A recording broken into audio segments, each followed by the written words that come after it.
Saudi Arabia, since the beginning of the crisis, has taken in almost 2.4 million Syrians, of whom somewhere between 600,000 and 700,000 still remain in Saudi Arabia. Since over the past year and a half, Saudi Arabia has taken in almost 1 million Yemenis, of whom probably 700,000 or 800,000 still remain. None of them is in a refugee camp. None of them lives in a tent. The custodian of the two holy mosques, King Salman, decreed last summer that any Syrian who comes to Saudi Arabia or any Yemeni who comes to Saudi Arabia be immediately provided with a work permit so they can have legal status, they can get jobs, they have access to healthcare, and their children can go to schools.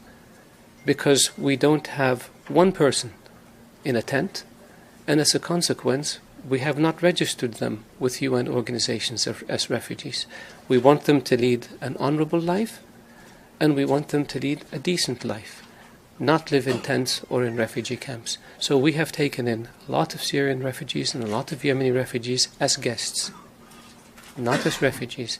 And they're free to stay in Saudi Arabia until the crisis is over and their homes are rebuilt and they can go back. But we were and we haven't announced this or made a big deal out of it because we're not doing it to get credit. We're doing it to help our brethren in both Syria and in Yemen.